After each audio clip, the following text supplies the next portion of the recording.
एक बार फिर आपको वेलकम करते हैं, आप सबों की खिदमत में शालोम। और आज का जो खुदावंद ने कलाम बख्शा है, आई एम श्योर कि वो आप में से हर एक के लिए है, क्योंकि हम में से हर एक जो है इस बहाली को क्रेव करता है। जो भी बाग एदन से निकाला गया आदम और हव्वा, और उसके बाद उसकी औलाद जो है वो उस फेलोशिप में, उस कुर्बत में नहीं आ सकी, ये मैसेज उसके लिए है। अगर तो कोई शख्स कहता है कि मैं खुदाम के साथ रिस्टोर्ड हूं, बहाल हूं और मैं बाग एदन में आ जा सकता हूं, बेशक ये कलाम उसके लिए नहीं है। लेकिन अदर देन दैट हम जानते हैं, हम सब जो है उस जलाल से अभी दूर है, उस सब्बत के आराम से भी दूर है। Then we need to actually listen to his word. तो ये पैगाम आप सबके लिए है, आपके लिए, आपके फैमिली मेंबर्स के लिए, आपके दोस्तों के लिए, बहन भाइयों के लिए। You can share it with them, इसलिए कि खुदावन चाहता है कि हम रिस्टोर हों। खुदावन चाहते हैं, उसने उसी दिन से, जिस दिन से बाग एदन में हव्वा ने और आदम ने उस फल को खाया, वो नाफरमानी की, उस रिश्ता को, उस ताल्लुक को जो प्यार का, मोहब्बत का, शफकत का और फरमाबरदारी के डिवाइन प्रिंसिपल पर निर्भर था, उसको तोड़ा। तो खुदावंद ने कोशिश की कि उस रिश्ता को बहाल किया जा सके, और खुदावंद की तरफ से ही ये पॉसिबल हुआ कि उसने अपने इकलौते को, हमारे मुनज्जी को भेजा, और उसके लहू के वसीला से, उसकी कुर्बानी के वसीला से, that is the main thing. बेशक उसका आना एक बड़ी बात थी, जिसे उसने अपने मुअय्यन वक्त पर, ईदों पर, जो खुदावंद की ईदें हैं उसके मुताबिक भेजा। लेकिन उसकी जो कुर्बानी है, उसका जो लहू है, उसका जो फजल, उसकी सलीब है, जो फसा का बर्रा है, उसके वसीला से हमें मुयस्सर होती है। बट जब वो मुयस्सर है हमारे लिए, तो कैसे हम उसे अप्रोप्रिएट कर सकते हैं, कैसे हम उसे अपने लिए इस्तेमाल कर सकते हैं, दैट इज द क्वेश्चन। और खुदावंद का कलाम वो पैटर्न्स, वो प्रिंसिपल्स देता है, वो डिवाइन, वो इलाही उसूल बताता है कि हम किस तरह खुदावंद के साथ अपने रिश्ता में बहाल हो सकते हैं। वो जो बहाली करना चाहता है, वो हमें ये ऑप्शन देता है कि आप बहाल होना चाहते हैं या नहीं।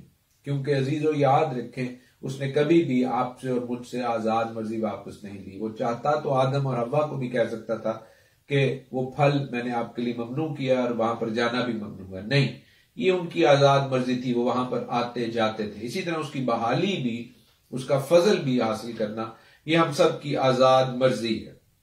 और याद रखें कि हमारा खुदा ला तब्दील खुदा है, उसका कलाम ला तब्दील है। अगर हम मलाकी की किताब में जाएं, in the book of Malachi chapter 3 verse 6, तो हमें पता चलता है कि खुदावंद फरमाते हैं कि मैं नहीं बदला, क्योंकि मैं अपनी कौम याकूब को, कौम इसराइल को बहाल करता हूं। तो कौम इसराइल को बहाल करना, अपने जो चुनिंदा लोग हैं उनको बहाल करना, उसका जो मैसेज है वो थ्रू आउट द बाइबल है। और जहां जहां पर हमें इसराइल रिस्टोर होता दिखाई देता है, थ्रू आउट द हिस्ट्री, हमें पता चलता है कि खुदावंद ला तब्दील है, उसका कलाम ला तब्दील है। मलाकी 3:6 आयत देखिए, क्योंकि मैं खुदावंद ला तब्दील हूं, इसीलिए ऐ बनी याकूब तुम नेस नहीं हुए, तुम नेस नहीं हुए।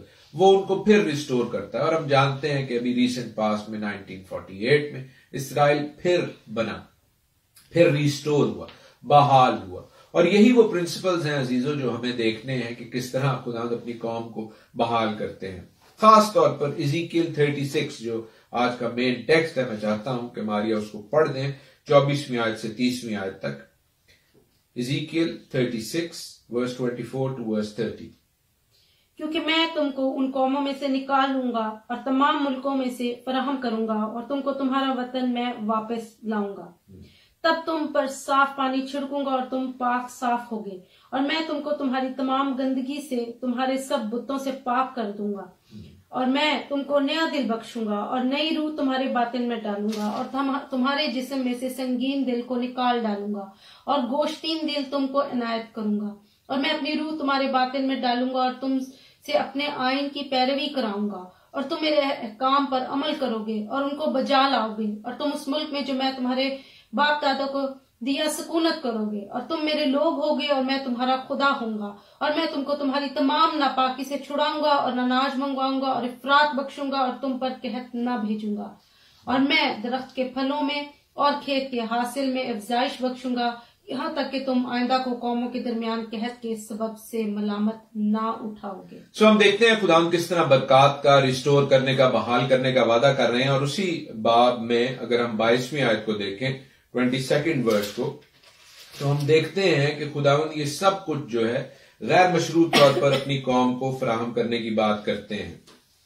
इसलिए तू बनी इसराइल से कह दे कि खुदावन खुदा यूं फरमाता है कि ए बनी इसराइल, तुम्हारी खातिर नहीं बल्कि अपने मुकद्दस के नाम की खातिर जिसको तुमने उन कौमों के दरमियान जहां तुम गए थे नापाक किया, ये करता हूँ। खुदावन कह रहे हैं मैं अपने नाम की खातिर ये करता हूँ। खुदावन ने अपनी कौम इसराइल को, बहुत से लोगों का ये ख्याल है, ये थियोलॉजी है, ये तालीम है, ये गलत डॉक्ट्रिन है कि इसराइल जो है वो कुर्बानियां करते थे, शायद इस वजह से जो है खुदावंद उनके ऊपर फजल करता था या उनके साथ चलता था। दर हकीकत खुदावंद गैर मशरूत तौर पर उन पर फजल करता है और फिर फजल करने के बाद उन्हें जिंदगी गुजारने का जो ज़ाब्ता हयात देता है, वे ऑफ लाइफ देता है, वो उसकी शरीयत है, वो उसका कलाम है। वो लीगलिज्म पर नहीं, वो फजल पर मबनी खुदा है।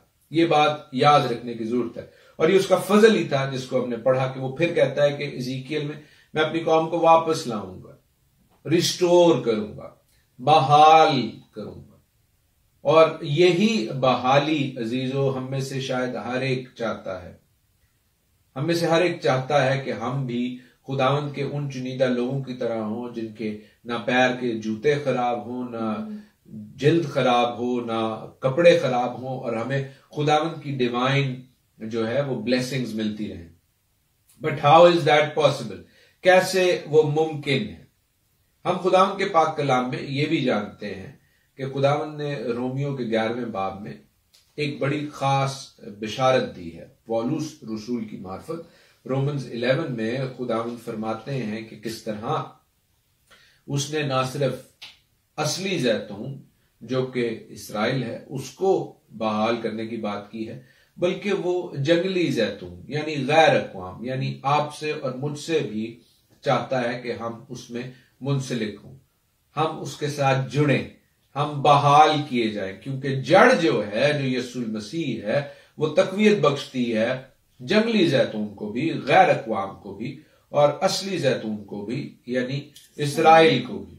सो खुदावंद का पैगाम जो है, खुदावंद का मैसेज जो है रेस्टोरेशन का, it is very deep and it is very pertinent. But अजीजों, मैं फोकस करना चाहता हूं इज़ीकियल 36 के हवाले से, जहां पर खुदावंद बारहा फरमा रहे हैं कि आई विल डू दिस, मैं ये करूंगा। सिर्फ 24 से 36 आयात में अगर आप पढ़ें तो जहां पर खुदावंद ने ये बातें करने की बात की है 17 मरतबा, 17 टाइम्स ही सेज कि आई विल डू इट।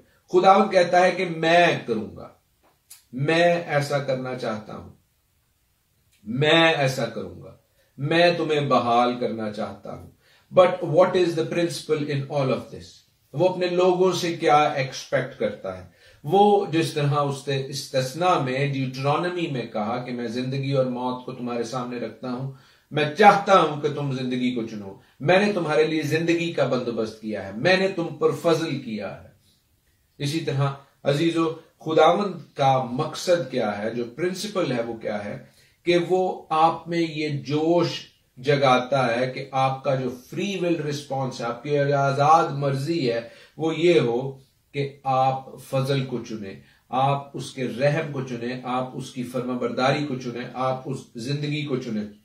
वो चाहता है कि आप उसके साथ आजिज़ी, हलीमी और इनकिसारी के साथ जुड़े, ना कि उसकी इस फजल को, उसकी इस बख्शिश को एक तोहफा जानते हुए उसकी बेकदरी करें। कई लोग इस फजल को बेकदरी की निगाह से देखते हैं और वो ये एक्सपेक्ट करते हैं जे खुदा दी मर्जी है ते असी शय सानू मिल जाएगी। That is a very wrong approach अजीजों, हमें इस चीज को समझने की जरूरत है। बहुत से लोग जो हैं वो शायद आपने कहते सुना हो अपने चर्चेज में भी, अपने अजीजों रिश्तेदारों में भी इस चीज को, इस बात को कि अगर खुदा की मर्जी है तो मुझे शिफा मिल जाएगी, या अगर खुदा की मर्जी है तो मुझे ये जॉब मिल जाएगी। अजीजों, this is very far from biblical truth. ये बात बाइबल की सच्चाई से, खुदावंद के इलाही प्रिंसिपल्स और पैटर्न से उतनी ही दूर है जितना मशरिक मगरिब से दूर है। याद रखें, खुदावंद ये चाहते हैं कि उसने जो ब्लेसिंग, जो बरकत, जो फजल आप पर किया है, आप उसे क्लेम करें, आप उसे हासिल करें। और आप उसे कैसे हासिल कर सकते हैं? जब आप उसके साथ बहाल होते हैं, जब आप उसके साथ एक रिश्ता में मुंसलिक हैं, दुआ के साथ, रोजा के साथ। That is what God's will is. We must understand कि अगर हम कहें कि जे दी मर्जी होएगी और फिर हम पैसिव हों, हम सुस्त हों, हम दुआ ना करें, हम खुदा के साथ चले ना, उसकी फरमाबरदारी का ताल्लुक, रिश्ता जो है वो तर्क कर दें और सोचें कि खुदा ही सब कुछ कर देगा, तो अजीजों ये एक नेचुरल फिनोमिनन नहीं है, ये एक बिब्लिकल फिनोमिनन नहीं है। आपके लिए खुदावंद रोजी रोटी मुहैया करता है, लेकिन क्या रोटी के नवाले आपके मुंह में उड़कर जाते हैं? ऐसा नहीं होता। आपको रोटी तोड़नी पड़ती है और फिर आपको अपनी जिंदगी में लेनी होती है। That is the thing. यही खुदावन चाहता है हर एक बात के हवाले से। और खुदावन का कलाम एक्ट्स 2:17 में, एमाल के दूसरे बाब की 17वीं आयत में बड़े वाज़ेह तौर पर कहता है, खुदा फरमाता है कि आखिरी दिनों में ऐसा होगा कि मैं अपने रूह में से हर बशर पर डालूंगा और तुम्हारे बेटे और तुम्हारी बेटियां नबूवत करेंगे और तुम्हारे जवान रोया और तुम्हारे बूढ़े ख्वाब देखेंगे। खुदावन फरमाते हैं पतरस के रेफरेंस से बड़े वाज़ेह तौर पर कि तुम्हारे बूढ़े जो है वो ख्वाब देखेंगे, तुम्हारे जवान रोया देखेंगे। एंड ही सेज कि मैं हर फर्द बशर पर पाक रूह में से डालूंगा। कहां से ये रेफरेंस लिया जा रहा है? मेरे साथ देखिए, योएल की किताब, उसका दूसरा बाब, उसकी 25 से 29 आयत। जोएल 2:25-29।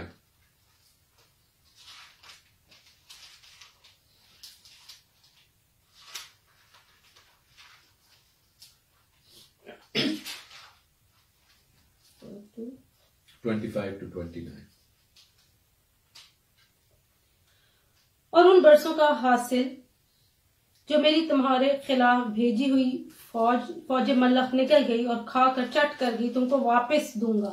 और तुम वापस देना, दैट मीन्स कि वो रिस्टोर कर रहा है। That is what we need to understand. खुदावन चाहता है कि वो रिस्टोर करे। आगे, और तुम खूब खाओगे और सैरोगे और खुदावन हमारे खुदा के नाम की जिसने तुमसे अजीब सलूक किया सताइश करोगे और मेरे लोग हरगिज शर्मिंदा ना होंगे। तब तुम जानोगे कि मैं इसराइल के दरमियान में हूँ और मैं खुदावन तुम्हारा खुदा हूँ और कोई दूसरा नहीं, और मेरे लोग कभी शर्मिंदा ना होंगे। और उसके बाद मैं हर फर्द बशर पर अपनी रूह नाजिल करूंगा और तुम्हारे बेटे नबूवत करेंगे, तुम्हारे बूढ़े ख्वाब और जवान रोया देखेंगे, बल्कि मैं उन याम में गुलामों और लौंडियों पर अपनी रूह नाजिल करूंगा। आमीन। सो अजीजों, देखिए यहां से वो पैसेज लिया जा रहा है और मैं चाहता हूं कि हम कुछ देर के लिए इन आयात पर गौर करें ताकि हम देखें कि किस तरह खुदावन चाहते हैं कि वो जो ब्लेसिंग्स हमसे ले ली गई हैं, वो जो शैतान इब्लीस ने, उसके हरकारों ने, उसकी किंगडम के बुरे लोगों ने, बुरी फौजों ने हमसे छीन ली है, उनको हम कैसे वापस ले सकते हैं। क्योंकि खुदावंद कहता है कि मैं बहाल करना चाहता हूं। I want you to have it. जो वर्ड हमने हिब्रू में सीखा है शूब, उसके हवाले से रिस्टोर करना चाहता है। खुदावंद हमें बरकत पर बरकत देना चाहता है। और क्या आप वो बरकत हासिल करना चाहते हैं? ऑफ कोर्स अजीजों, हम में से बहुत कम ऐसे लोग होंगे, बल्कि कोई ऐसा नहीं होगा जो कहे कि मैं बरकत लेना नहीं चाहता।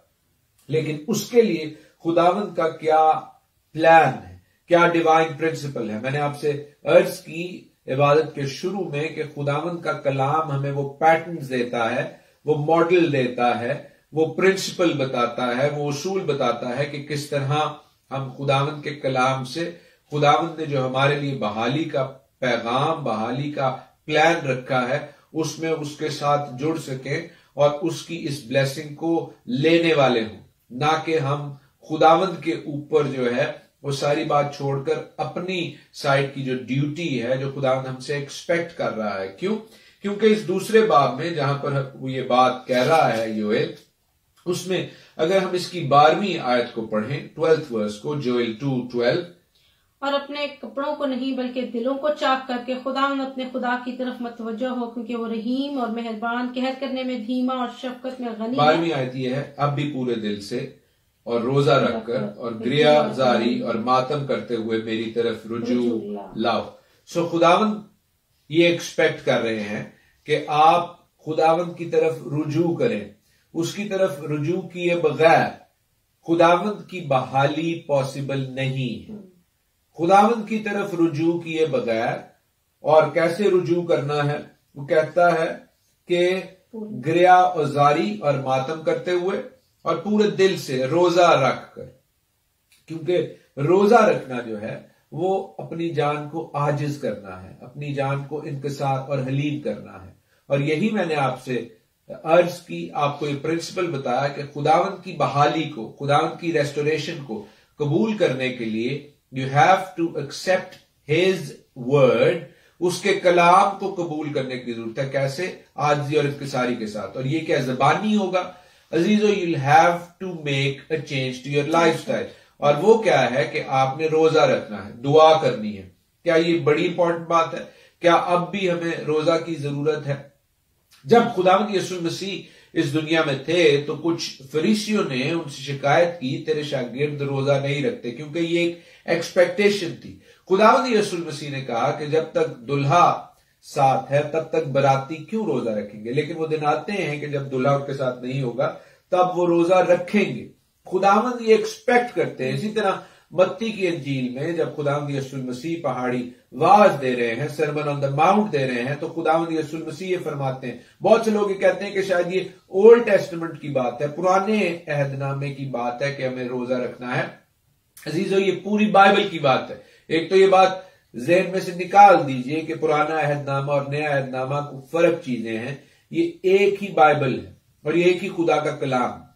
अगर आप खुद मसीही होते हुए इनमें फर्क रखते हैं तो आप कैसे किसी गैर मसीही को ये कहेंगे कि ये बाइबल एक ही खुदा की किताब है?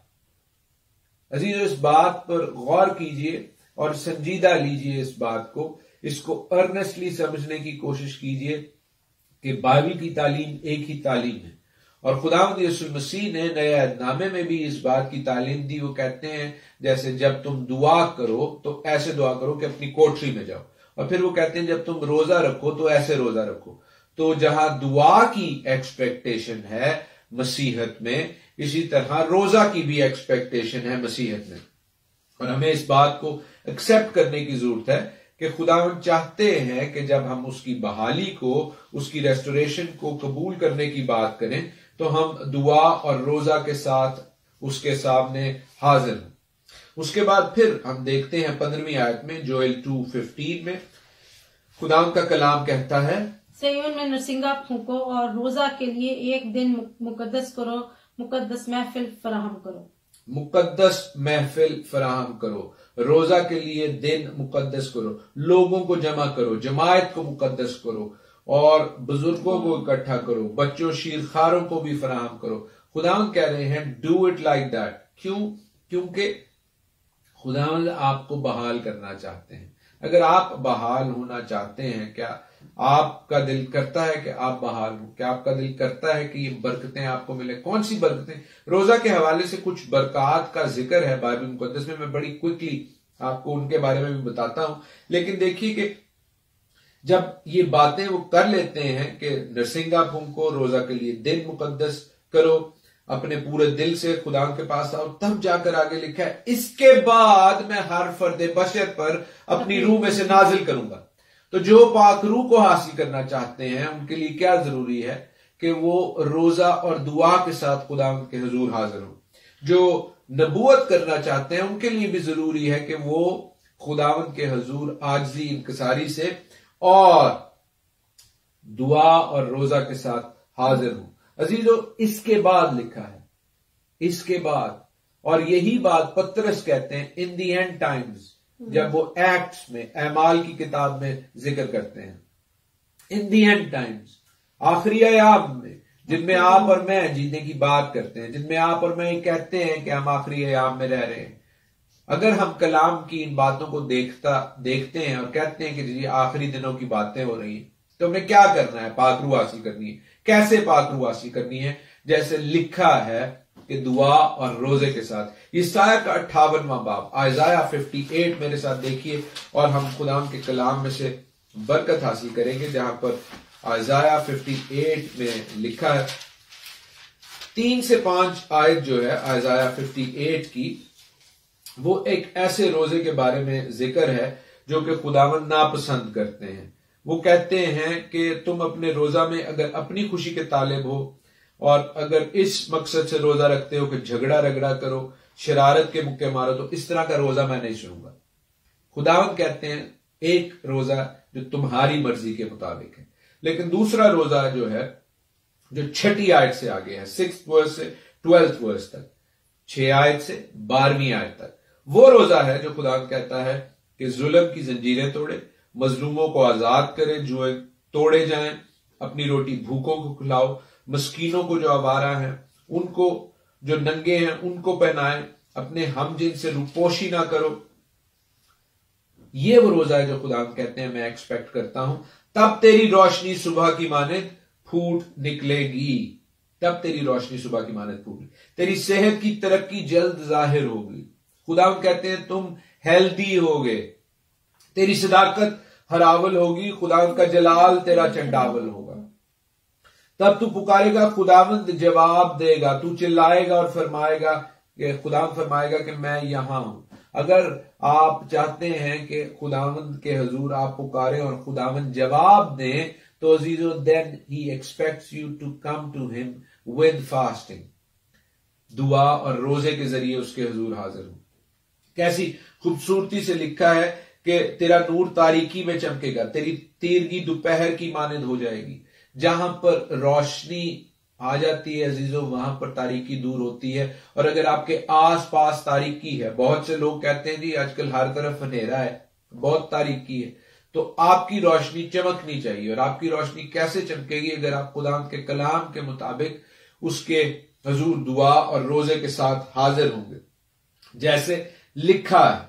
और फिर वो कहते हैं कि खुदावंद सदा तेरी रहनुमाई करेगा, खुश्क साली में तुझे सैर करेगा और तेरी हड्डियों को कुव्वत बख्शेगा। अगर आपने कोई खुश्क जमीन देखी हो, अगर आपने ऐसी जमीन देखी हो जिसपे पानी ना पड़े, तो आपको पता है कि वो कैसी सूखी होती है, उसमें घास जो है वो पीले रंग की बल्कि ना होने के बराबर होती है। जबकि इसके बरक्स उसी के साथ अगर ऐसी जमीन हो जिसपे घास लश ग्रीन हो, जिसपे आपको शबनम के कतरों की तरह घास मिले, तो अजीजों कितना फर्क है। दैट इज द डिफरेंस खुदावंद कह रहे हैं।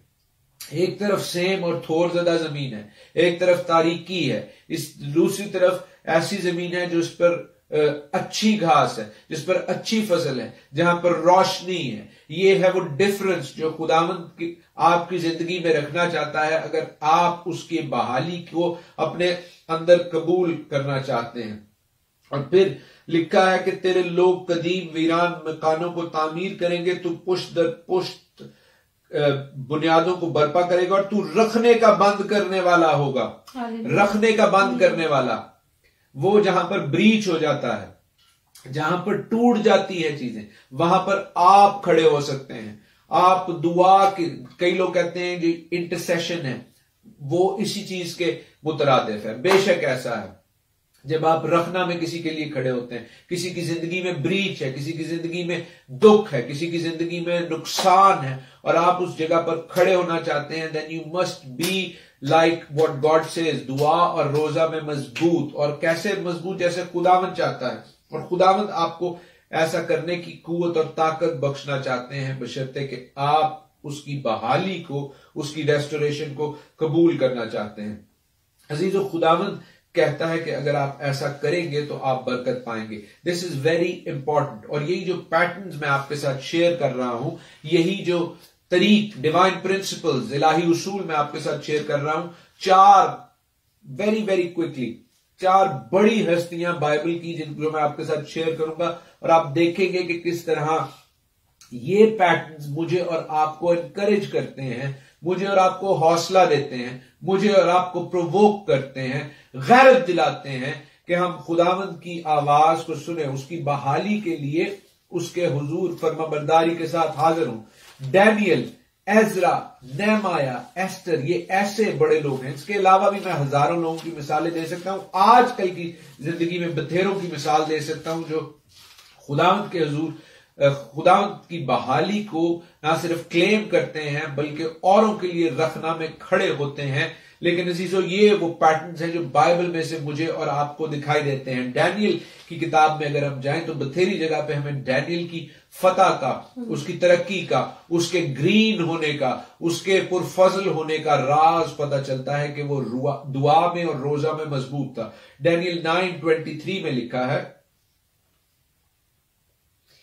तेरी मुनाजात के शुरू ही में हुक्म सादिर हुआ और मैं आया हूं कि तुझे बताऊं, क्योंकि तू बहुत अजीज है, बस तू गौर कर और रोया को समझ ले। और फिर उसके 10वें बाब की दूसरी आयत में लिखा है डैनियल 10:2 में, मैं दानियल उन दिनों में 3 हफ्तों तक मातम करता रहा, ना मैंने लजीज खाना खाया, ना गोश्त, ना मेरे मुंह में दाखिल होने पाए, और मैंने तेल मला जब तक के पूरे 3 हफ्ते गुजर ना गए। डैनियल ने 3 हफ्ते का रोजा रखा। क्यों? क्योंकि वो उस रोया पर गौर करना चाह रहा था। 10वें बाब की 12वीं आयत में लिखा है, तब उसने मुझसे कहा, है दानियल खौफ न कर, क्योंकि जिस रोज से तूने दिल लगाया कि समझे और अपने खुदा के हुजूर आजिजी करे, तेरी बातें सुनी गई। जब तूने दिल लगाया आजिजी करने के लिए, रोजा रखा, तेरी बातें सुनी गई, तेरी दुआ सुनी गई। अजीजों, डैनियल वो है जिसके लिए खुदावंद ने शेरों का मुंह बंद कर दिया।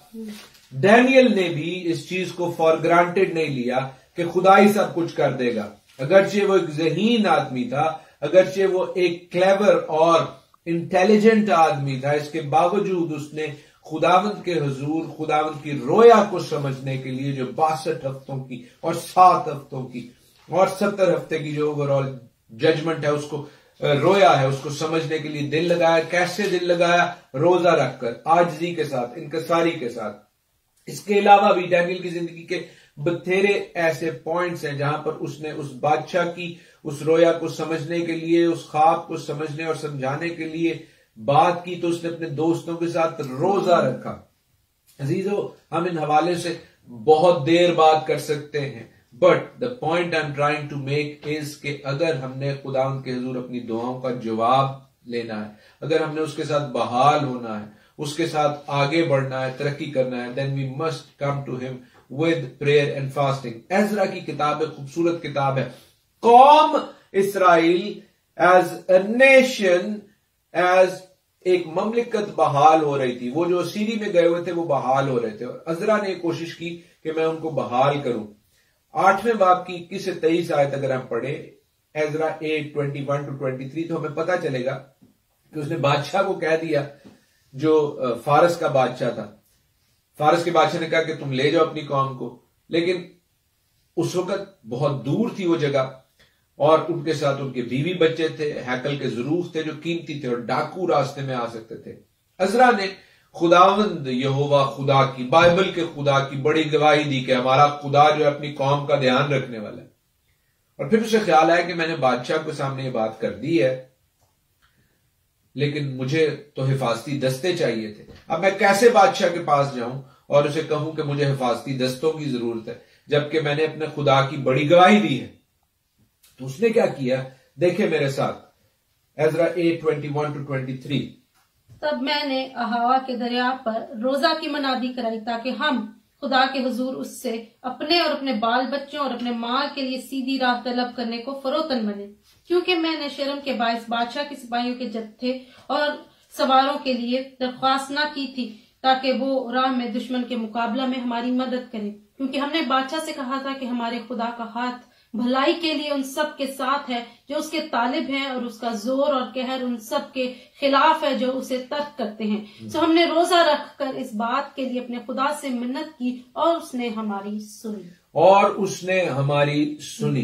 देखिए कैसे खूबसूरती से अज़रा में लिखा हुआ है कि मैंने बादशाह को तो कह दिया, लेकिन उनकी तरह कई दफा अजीजों हमें उस नाम को, उस गवाही को कायम रखने के लिए अपनी जिंदगियों में दुआ और रोजे को लेने की जरूरत है। और उसने सिर्फ खुद नहीं रखा रोजा, उसने पूरी कौम से कहा, पूरी कौम के सामने मनादी की कि हमें रोजा रखने की, दुआ करने की जरूरत है, और वो खैरियत से पहुंचे। तभी उसने कहा कि खुदा ने हमारी दुआओं को सुना, हम खैरियत से पहुंचे उस जगह पर। फारस से वापस उस मुल्क में जाना, बेबीलोन से वापस उस मुल्क में जाना जो उनका मुल्क था, इसराइल, यहूदा की सरजमीन, it was a long टायरसम journey, लेकिन वो खैरियत से पहुंचते हैं। क्यों? क्योंकि अजीजो उसने दुआ की, और ये दुआ जो है अजीजो, जो स्पिरिचुअली की जाती है, रूहानी तौर पर की जाती है, वो हमारी जिंदगियों को दुनियावी तौर पर बदलती है। इसका इम्पैक्ट दुनियावी तौर पर भी आता है। दुनियावी तौर पर कोई डाकू उस दस्ते को रोक नहीं सका, कोई डाकू उनके मुकाबले पे नहीं आ सका। तो जो चीजें स्पिरिचुअल रेल में हो रही हैं, उनका इम्पैक्ट है फिजिकल रेल में। ये बात जहन में रखें।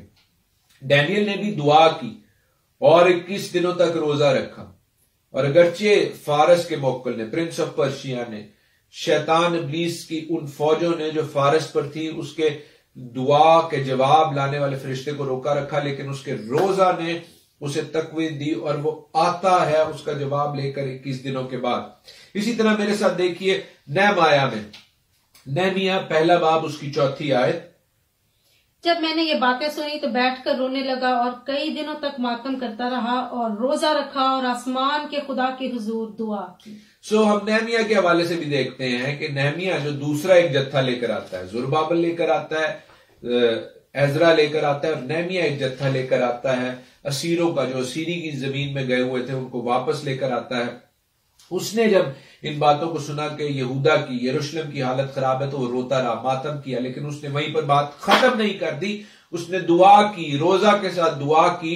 और फिर हम आगे पढ़ते हैं कि जब वो बादशाह के पास जाता है, बादशाह ना सिर्फ उसको वो तमाम चीजें फराहम करता है जो उसे उस जगह पर जरूरत है, बल्कि उसे वहां का गवर्नर बनाकर भेजता है। ये सारी चीजें कहां पर हुई? ये सारी चीजें अजीजों स्पिरिचुअल रेल में हुई, उस दुआ और रोजे के वसीला से हुई जो नहमिया ने किया। और फिर उसका इंपैक्ट हम देखते हैं नहमिया की किताब में, आपके साथ शेयर कर चुका हूं। हम इस हवाले से और कितनी देर बात कर सकते हैं, लेकिन एस्टर का एक खूबसूरत रेफरेंस देखते हैं जो एस्टर उसके 4थे बाब में है। एस्टर चैप्टर 4 और उसकी वर्स 16 to 17। एस्टर की किताब वो किताब है अजीजों जो हमें बताती है कि किस तरह जो इस्राइल की नेशन है उन पर एक बहुत बुरा वक्त आने वाला था। हामान जो एक अमालिकी था, उसने पूरी इस्राएली कौम को फिनिश करने का, सफ़े हस्ती से मिटा देने का प्लान बनाया। और हम देखते हैं आज भी ऐसे लोग हैं जो नफरत से, बुग़्ज़ से और शैतान की सोच से भरे हुए हैं कि खुदा के लोगों को खत्म कर दिया जाए, उन्हें मिटा दिया जाए। उन्हें परसिक्यूट करते हैं, बल्कि उन्हें सफ़ाई हस्ती से मिटा देने की बात करते हैं। और ये जो हामान है, इसने लॉट्स दिलवाए। इसीलिए इस किताब के तनाजर में यहूदी लोगों की एक ईद होती है जिसको पूरीम कहते हैं। पूर कहते हैं लॉट्स को, कुर्रे डालने को। और वो पूरे 1 साल तक हामान जो है वो कुर्रे डलवाता रहा उन नेक्रोमेंसर्स से, उन जादूगरों से, उन स्पिरिट फिल्ड मीडियम से जो कहते थे कि हमें किस तरह इस कौम को सफ़ाई हस्ती से मिटाना है, हमें किस तरह इस कौम को खत्म करना है। वो उनसे सलाह लेकर, वो उनसे अपनी तौर पर सलाह लेकर एक स्पिरिचुअल जंग कर रहा है। और उसका क्या इंपैक्ट होता है? उसका इंपैक्ट ये होता है कि इस्राइल के लिए जो एक खास दिन मुकर्रर किया जाता है कि उस दिन तमाम जो कौम है उसको बंद कर दिया, उसको कत्ल कर दिया जाएगा, उस दिन इनको मार दिया जाएगा। लेकिन वहां पर एस्टर मौजूद है। एस्टर जो कि एक ज्यूइश लड़की है, वो ये एक्सपेक्ट करती है, वो उसको ये बताया जाता है उसके चचा की जानिब से, मर्दकी की जानिब से, कि हम जो है, हम यहूदी कौम जो है वो खुदावंद के हुजूर मकबूल है। और अगर हम खुदावंद के हुजूर बहाली चाहते हैं तो हमारा ताल्लुक जो है वो खुदावंद के साथ जुड़ने की जरूरत है। और उसके लिए उसने तुझे इस जगह पर रखा है, उसके लिए उसने तुझे इस मकाम पर रखा है कि तू अपनी कौम के लिए कोई बात बादशाह से कर सके। और हम देखते हैं कि एस्टर क्या करती है। What does she do? Esther 4:16 to 17 कि जा और सोसन में जितने यहूदी मौजूद हैं उनको इकट्ठा कर और तुम मेरे लिए रोजा रखो और 3 रोज तक दिन और रात ना कुछ खाओ ना पियो। मैं भी और मेरी सहेलियां इसी तरह से रोजा रखेंगी और ऐसे ही मैं बादशाह के हुजूर जाऊंगी जो आयन के खिलाफ है, और अगर मैं हलाक हुई तो हलाक हुई। चुनाचे मर्द की रवाना हुआ और आस्तर के मुताबिक सब कुछ किया। मर्दकी ने एस्टर के कहने के मुताबिक ना सिर्फ खुद रोजा रखा बल्कि पूरी कौम को जहां जहां उसकी आवाज पहुंचती थी उन्हें कहा कि लेट अस फास्ट, आओ रोजा रखकर दुआ करें ताकि एस्टर जब बादशाह के पास जाए याद रखें ये वही बादशाह है जो कि बड़ा रूथलेस मशहूर था, और इसी वजह से एस्टर को उसके पास जाने की इजाजत नहीं थी। लेकिन हम देखते हैं कि एस्टर दुआ और रोजे पर खुदा के साथ अपने ताल्लुक पर भरोसा रखते हुए, खुदा की लिए जो उसका प्यार है, अपनी कौम के लिए जो उसका प्यार है, और खुदा उनकी बहाली को क्लेम करते हुए वो दुआ और रोजा में ठहरती है। और फिर जब वो अपनी कौम के लिए बादशाह के पास जाती है तो बादशाह ना सिर्फ उस पर नजर इनायत करता है बल्कि ये यहां तक कहता है कि तेरी कौम जो है ना सिर्फ बचाई जाएगी बल्कि जिसने ये बुरा प्लान किया है कि इस्राएल की कौम की बहाली ना हो बल्कि उनको सफा हस्ती से मिटा दिया जाए, वो शख्स मारा जाएगा। और हम देखते हैं कि दुआ और रोजे के ऊपर भरोसा रखते हुए एस्टर ये करती है। और दुआ और रोजे का असर क्या होता है? उसका असर ये होता है अजीजों कि वो हामान जिसने अपनी तौर पर जो है कोशिश की थी कि इनको मारे, उसने अपने जादूगरों के साथ, अपने सलाहकारों के साथ, अपने नेक्रोमैंसर्स के साथ ये कोशिश की कि इनको मारे। वो मारा जाता है, ना सिर्फ वो बल्कि उसके जो बेटे हैं वो भी मारे जाते हैं। क्यों? क्योंकि खुदावंद दुआ और रोजे के साथ जो आजिज़ी, हलीमी और इंकिसारी का ताल्लुक है उसको कबूल करता है। अजीजों, आज भी खुदावंद यही चाहता है कि हम ऐसे ही दुआ के साथ, रोजा के साथ उसके हुजूर हाजिर हों ताकि वो हमें बहाल करे, ताकि वो हमें बरकत बख्शे, ताकि वो जो ब्लेसिंग्स उसके कलाम में लिखी हैं, जैसे हमने यसाया के 58वें बाब में पढ़ी, वो हमें दे, वो हमें बहाल करे। जैसे हमने जोएल के चैप्टर 2 में, योएल 2 बाब में पढ़ी, वैसे ही वो हमें बरकत बख्शना चाहता है। He wants to provoke you, वो आपको गैरत दिलाना चाहता है कि आप उसकी मर्जी को, उसके कलाम को सुने। अगर आपको जोश आता है डैनियल की कहानी सुन के, एजरा की कहानी सुन के, नहमिया का वाकया सुन के, एस्टर का वाकया सुन के, जो कि हकीकी वाकयात हैं, जो कि कलाम में लिखे हैं, तो अजीजों then I must encourage you, मैं आपको ये एनकरेज करता हूं कि आप भी दुआ और रोजे के साथ उसके हुजूर हाजिर हो ताकि वो ना सिर्फ आपको बहाल करे बल्कि आपकी दुआओं को सुने, आपकी दुआओं का जवाब दे। वी मस्ट अंडरस्टैंड कि कई दफा दोस्त ये बात कहते हैं जो कि खुदा के कलाम के हवाले से आर्ग्यू करते हैं कि हमें जब बात समझ आएगी फिर हम उसको करेंगे। जैसे मिसाल के तौर पर बपतिस्मा के हवाले से बहुत से लोग बपतिस्मा नहीं लेते कि जब हमें ये फिनोमेना समझ आएगा फिर हम इसके हवाले से जो है वो बात करेंगे।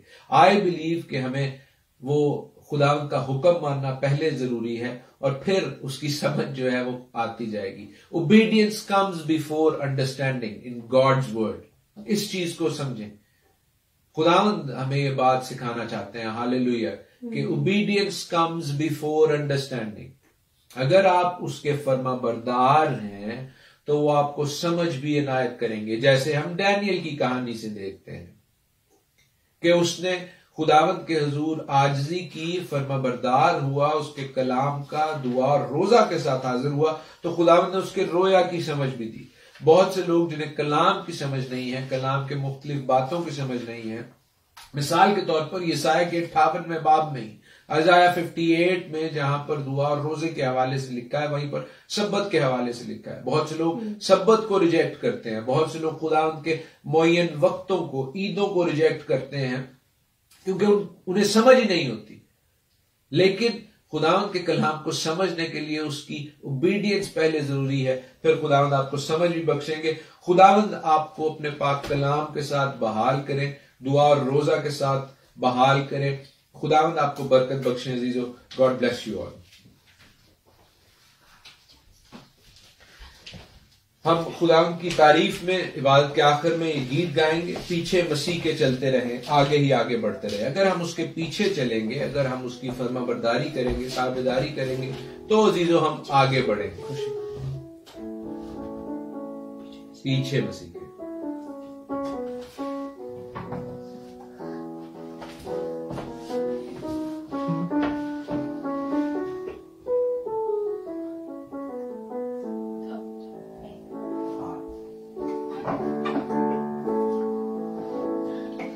पीछे मसीह के चलते रहे, आगे ही आगे बढ़ते रहे। पीछे मसीह के चलते रहे, आगे ही आगे बढ़ते रहे। यीशु के होते बढ़ते रहे, बढ़ते चले, हालेलुया, बढ़ते चले, हालेलुया, बढ़ते दुश्मन जमाना होता है, रंजो लब की परवाह किसे हो।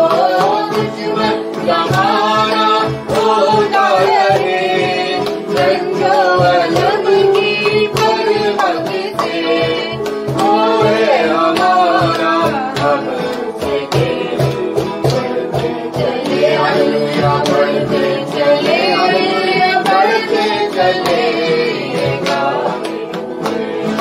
सारा ज़माना गाए तेरा यीशु जय प्रभु की हो।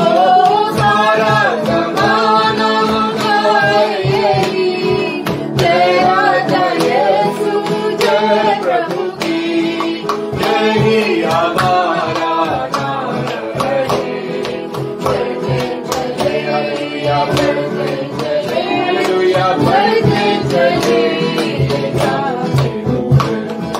लहू बहाया फिदिया दिया, चूना में गाऊं हालेलुया हो। लहू बहाया फिदिया दिया, चूना में गाऊं हालेलुया, हालेलुया, सब बढ़े बढ़ते चले, हालेलुया, बढ़ते चले, हालेलुया, बढ़ते चले। हाँ, बढ़ते चले, हालेलुया। मेहरबान के खालिक और मालिक मसीह यीशु में हमारे जिंदा आसमानी बाप, तू जो हमें बहाल करना चाहता है, हम तेरी शुक्रगुजारी करते हैं तेरे बेटे के लिए, उसके लहू के लिए, उसकी कुर्बानी के लिए, उस फिदिया के लिए जो उसने दिया, ताकि हमारा रिश्ता तेरे साथ फिर बहाल हो। खुदा हमें आजिज़ी इंकिसारी के साथ, फरमाबरदारी के साथ अपने साथ जुड़ने का फजल बख्श, जिंदगी को चुनने का फजल बख्श, क्योंकि यही जिंदगी है कि हम तेरे कलाम में, तेरी तौरेत में, तेरे आयन में, तेरे अहकाम में, तेरे खुदा बेटे में, हमारे मुनज्जी यीशुआ मसीह में कायम रहें। और ये ऐसी तौर पर मुमकिन है खुदावंद कि हम तेरे साथ अपने इस रिश्ता में खुदा जुड़े, मजबूती के साथ जुड़े। तूने अपना हाथ हमारी तरफ बढ़ाया है, बल्कि अपने बेटे के वसीला से दोनों बाजू है खुदा खोले हुए हैं सलीब पर, ताकि हम तेरे पास आने वाले हों। हम पर अपना फजल कर, जितने बहन भाई इस इबादत का हिस्सा हैं, जितने बुजुर्ग दोस्त इस इबादत का हिस्सा है, उन सबों को बरकत बख्श है खुदा। कलाम सुनने का, उसे अपनी जिंदगियों में फलदार होने का मौका दे, हमारे मुनज्जी मसीह यीशु नासरी के नाम में, आमीन। हाय हमारे बाप, तू जो आसमान पर है, तेरा नाम पाक माना जाए, तेरी बादशाही आए, तेरी मर्जी जैसे आसमान पर पूरी होती है जमीन पर भी हो। हमारे रोज की रोटी आज हमें बख्श दे, और जिस तरह हम अपने कर्जदारों को माफ करते हैं, तू भी हमारे कर्ज हमें माफ कर। हमें आजमाइश में न पड़ने दे, बल्कि बुराई से बचा, क्योंकि बादशाही और कुदरत और जलाल हमेशा तेरे ही है, आमीन। अब यहोवा खुदावंद आप सबों को बरकत बख्शें और महफूज रखें। यहोवा खुदावंद अपना चेहरा आप पर जलवागर फरमाएं और आप पर मेहरबान रहें। यहोवा खुदावंद अपना चेहरा आपकी तरफ मुतवज्जा करें और आपको शालोम बख्शें। खुदावंद यीशु मसीह का फजल, खुदा बाप की मोहब्बत और पाक रूह की रफाकत और शराकत आप सबों के साथ, आपके घर वालों के साथ और तमाम ईमानदारों के साथ अब से अब तक होती रहे, आमीन। जय मसीह की, हर शय मसीह की।